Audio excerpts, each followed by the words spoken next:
అపోస్తలుడైన పౌలు రోమాపత్రిక రాస్తూ ఒక ధైర్యంతో కూడిన మాటను చెప్తా ఉన్నాడు.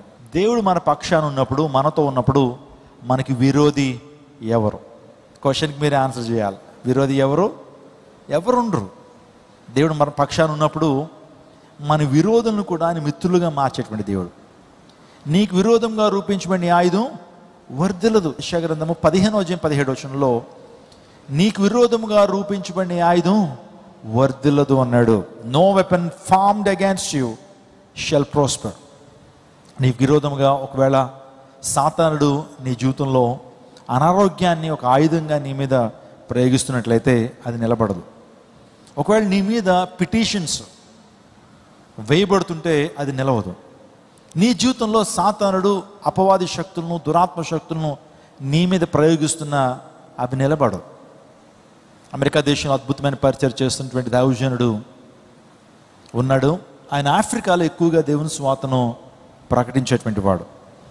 ఎంత అద్భుతంగా ప్రకటించేవాడంటే అనేక మంది దురాత్మ శక్తితో పీడించబడుతున్నటువంటి వాడు విడుదల పొందేటువంటి వారు.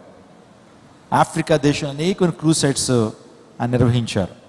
ఒక సందర్భంలో ఆయన ఇలాగే వాక్యాన్ని అందిస్తున్నప్పుడు కొంతమంది ఆ వాక్యాన్ని, ఆయన పరిచర్ను పాడు చేయాలని ఆయనకు విరోధంగా మాంత్రిక శక్తులను, అపవాది శక్తులను, చేతబడి శక్తులను ఆయన మీద ప్రయోగించడం మొదలుపెట్టారట. దేవుని సేవకుడి మీద ఎలాగైనా సరే ఆయన కృంగిపోవాలి, ఎలాగైనా సరే ఆరోగ్యం చెడిపోవాలి, ఆయన మరణించాలనే ఉద్దేశంతో మాంత్రిక శక్తులు నమ్మేటువంటి వారు, తాత్విక శక్తులు, చేతబడి శక్తులు నమ్మేటువంటి కొంతమంది ఆ మీటింగ్ ప్రక్కనే ఒక చిన్న సెటప్ వేసుకుని ఆ దయ్యాలని లేకపోతే ఆ మాంత్రిక శక్తుల్ని దేవుని సేవకుడిని ప్రయోగిస్తున్నారట.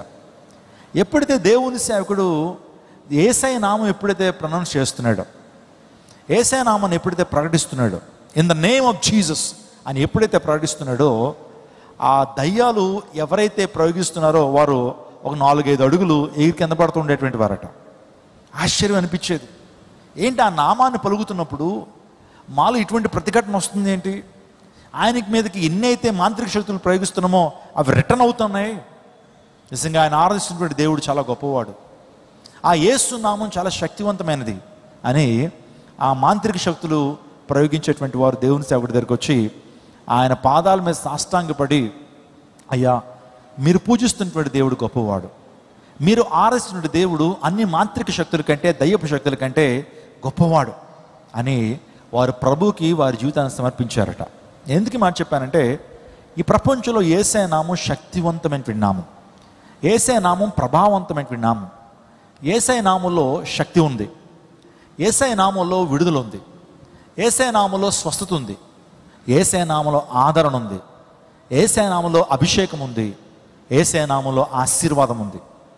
ఆ నామాన్ని మనం ఎప్పుడైతే విశ్వాసంతో ఉచ్చరిస్తామో అద్భుతాలు మన జీవితంలో పొందుకుంటాం. ఎస్తేరు గ్రంథంలో ఎస్తేరు గురించి మనకు తెలుసు.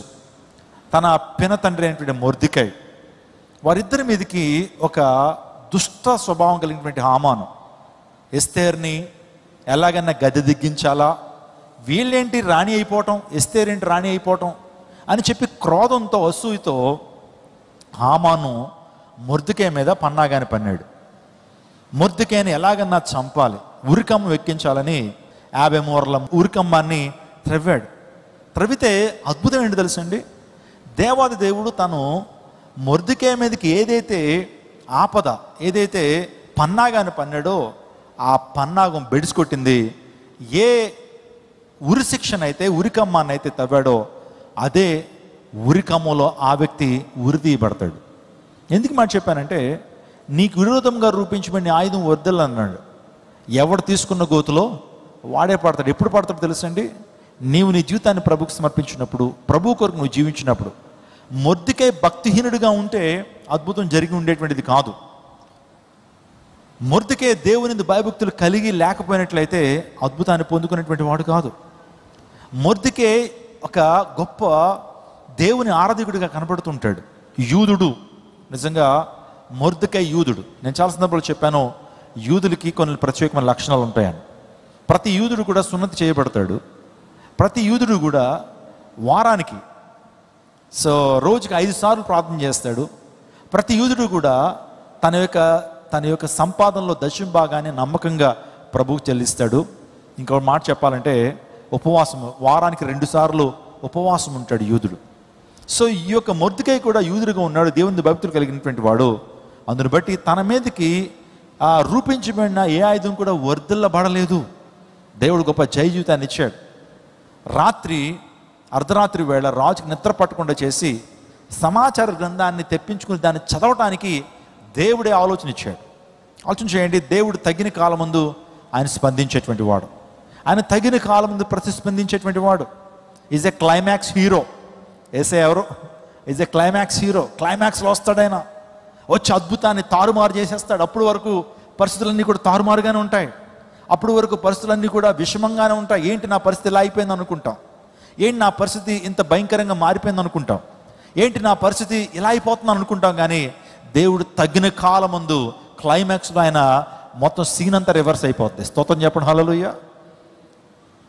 దానికి గొప్ప ఉదాహరణ యోహాను సువార్త 2వ అధ్యాయంలో వివాహం జరుగుతుందండి. ఎంతో ఘనంగా వివాహం జరుగుతుంది. వచ్చిన ప్రతి ఒక్కరికి కూడా ద్రాక్షారసం ఇస్తున్నారు. ఎంతో ఆనందం ఉంది, సంతోషం ఉంది. ఆ సంతోషం అంతా కూడా ఆవిరైపోయింది ఆ పెళ్లి ప్రధానికి. ఎందుకంటే ద్రాక్షారసం అయిపోయింది. వచ్చినటువంటి వారికి ఇవ్వటానికి ఏమీ లేదు. పెండ్లికి వచ్చినటువంటి వారికి ద్రాక్షారసం అయిపోతే ముఖమంతా కూడా చాలా విచారంతో ఉంది. ఆ సందర్భంలో యేసు ప్రభు తల్లి దగ్గరికి ఆ పెళ్లి ప్రధాని వెళ్ళి, అయ్యమ్మా ఇది మా సమస్య, ప్రభుకి ఏమైనా చెప్తామనంటే ఆ ప్రభు తల్లి మరియా యేసు ప్రభు దగ్గరికి వెళ్ళి, అయ్యా ఇదయ్యా సమస్య, చాలా విచారంతో ఉన్నారు, ద్రాక్షారసం అయిపోయింది అని అన్నప్పుడు, అప్పుడు ప్రభు అంటాడు, నా సమయం ఇంకా రాలేదమ్మా అన్నాడు. My time is not at come. నా సమయం ఇంకా రాలేదన్నప్పుడు తల్లి ఇంకేం మాట్లాడలేదు, వెళ్ళిపోతుంది. కానీ కాసేపటికి ప్రభు తన సమయాన్ని గుర్తించి పరిచారకులను ఇలా రమ్మని పిలిచి పరిచారకులతో మాట చెప్తున్నాడు, ఆ రాతి బాణలను నీళ్లతో నింపండి అన్నాడు. ఆ రాతి బాణలను 6 రాతి బాణలు ఉన్నాయి, 6 రాతి బాణలను నీళ్లతో నింపండి అన్నాడు.